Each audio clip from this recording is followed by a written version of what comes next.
Hello, ನಮಸ್ಕಾರ ಎಲ್ಲರಿಗೆ. ಪ್ರತಿದಿನ ಬ್ಯುಸಿ ಲೈಫಲ್ಲಿ, ಟೆನ್ಷನ್ ದುನಿಯಾದಲ್ಲಿ ಸ್ಟ್ರೆಸ್, ಸ್ಟ್ರೈನ್ ಮಾಡ್ಕೊಳ್ಳೋದು ಇದ್ದೇ ಇರುತ್ತೆ. ರೀಲ್ಸ್ ನೋಡಿ ನೋಡಿ ಕಣ್ಣು ಸಾಕು ಅಂದ್ರೂ ನಿದ್ದೆ ಬರ್ತಿಲ್ಲ ಅಂತ ಇನ್ನೂ 5 ನಿಮಿಷ ಅಷ್ಟೇ ಅಂತ ನೋಡ್ತಾನೆ ಇರ್ತೀವಿ. ರಾತ್ರಿ 3 ಗಂಟೆ 5 ಗಂಟೆ ತನಕ ನೋಡಿ ಟೈಮ್ ಅರಿವೇ ಇಲ್ಲದೆ ಆಮೇಲೆ ಮಲಗ್ತೀವಿ. ಇಂಥ ಬ್ಯುಸಿ ಲೈಫ್ ಸ್ಟೈಲಲ್ಲಿ ನಾನೊಂದು ಚಿಕ್ಕ ಚಿಕ್ಕ ಕತೆ ಹೇಳ್ತೀನಿ.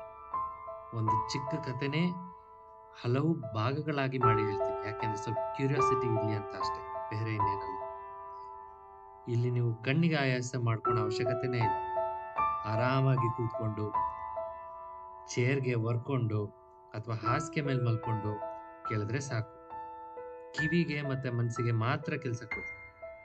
ನಾನು ಫಸ್ಟ್ ಕತೆ ಶುರು ಮಾಡ್ತೀನಿ. ಒಂದೂರಲ್ಲಿ ಒಂದು ಚಿಕ್ಕ ಹಳ್ಳಿ ಇರುತ್ತೆ. ಅಲ್ಲೊಬ್ಬ ದೊರೆ ಇರ್ತಾನೆ. ಆತನಿಗೆ 2 ಹೆಣ್ಮಕ್ಳು, ಒಬ್ಬ ಗಂಡು ಮಗ. ಆ ದೊರೆ ಮೊದಲನೇ ಹೆಣ್ಮಗಳಿಗೆ ಮದುವೆ ಆಗಿರುತ್ತೆ.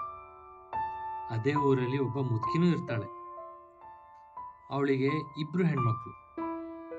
ಆ ಮುದುಕಿ ಕೂಲಿ ಮಾಡಿ ತನ್ನ ಮಕ್ಕಳನ್ನ ಸಾಕ್ತಾ ಇರ್ತಾಳೆ. ಒಂದಿನ ಆ ತಂಗಿ ಹೇಳ್ತಾಳೆ, ಅಕ್ಕಯ್ಯ, ಹೋದಷ್ಟು ದಿನಕ್ಕೆ ಅಮ್ಮ ಕೂಲಿ ಮಾಡಿ ನಮ್ಮನ್ನು ಸಾಕ್ಬೇಕು ಅಂದ್ರೆ ಕಷ್ಟ. ಆದ್ರಿಂದ ನಾನು ಹೂವಿನ ಗಿಡ ಹಾಕ್ತೀನಿ, ನೀನು ಹೂ ತಕೊಂಡು ಹೋಗಿ ಮಾರ್ಕೊಂಡು ಬಂದ್ಬಿಡೆ ಎಂದು ಅಕ್ಕನಿಗೆ ಹೇಳ್ತಾಳೆ. ಅಕ್ಕನಿಗೆ ತುಂಬಾ ಕುತೂಹಲ. ಅದು ಹೇಗೆ ಹೂವಿನ ಗಿಡ ಹಾಕ್ತೀಯಾ ಅಂತ ಕೇಳ್ತಾಳೆ. ಅದೆಲ್ಲ ನಾನು ಆಮೇಲೆ ಹೇಳ್ತೀನಿ ಕಣೆ, ಮೊದಲು ಮನೆಯೆಲ್ಲ ಸಾರಿಸಿ ಬಿಡು. ನೀನು ಸ್ನಾನ ಮಾಡಿ ಬಾವಿಯಿಂದ ಉಗುರು ಸೋಕದೆ ಇರೋ ಹಾಗೆ 2 ತಮಗೆ ನೀರು ತಗೊಂಡ್ ಬಾ ಅಂತ ಹೇಳ್ತಾಳೆ. ಅಕ್ಕ ಹಾಗೆ ಮಾಡ್ತಾಳೆ. ಅವ್ರ ಮನೆ ಎದುರಿಗೆ ಒಂದು ದೊಡ್ಡದ ಮರ ಇರುತ್ತೆ. ಅಲ್ಲೂ ಗುಡ್ಸಿ ಸಾರಿಸ್ತಾಳೆ. ಅಲ್ಲಿಗೆ 2 ಹೋಗ್ತಾರೆ. ತಂಗಿ ಅಕ್ಕನ್ ಕರೆದು, ನೋಡಕ್ಕಯ್ಯ, ನಾನಿಲ್ಲಿ ದೇವರ ಧ್ಯಾನ ಮಾಡ್ತಾ ಕುಳಿತಿರ್ತೀನಿ. ನೀನು ಒಂದ್ ತಂಬಿಗೆ ನೀರನ್ನೆಲ್ಲ ನನ್ನ ಮೈ ಮೇಲೆ ಸುರಿದ್ಬಿಡು. ನಾನು ಹೂವಿನ ಗಿಡ ಆಗ್ಬಿಡ್ತೀನಿ.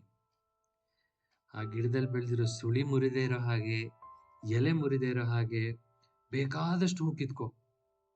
ನಿನ್ಗೆ ಸಾಕಾದ ಮೇಲೆ ಇನ್ನೊಂದು ತಂಬಿಗೆ ನೀರನ್ನ ನನ್ನ ಮೇಲೆ ಸುರಿದ್ಬಿಡು. ನಾನು ಪುನಃ ಮನುಷ್ಯಳಾಗ್ಬಿಡ್ತೀನಿ ಅಂತ ಹೇಳ್ತಾಳೆ. ಇಲ್ಲಿ ಕ್ಯೂರಿಯಾಸಿಟಿ ಇನ್ನೂ ಜಾಸ್ತಿ ಆಗ್ತಾ ಹೋಗುತ್ತೆ. ನಿಜವಾಗ್ಲೂ ಅವಳು ಹೂವಿನ ಗಿಡ ಹಾಕ್ತಾಳ? ಅವಳು ಹೂಗಳು ಬಿಡುತ್ತಾ, ರೆಂಬೆ ಕೊಂಬೆಗಳು ಹುಟ್ಟುತ್ತಾ ಅನ್ನೋದೇ ಪ್ರಶ್ನೆ. ಈ ಕ್ಯೂರಿಯಾಸಿಟಿನ ಮುಂದಿನ ಭಾಗದಲ್ಲಿ ನೋಡೋಣ.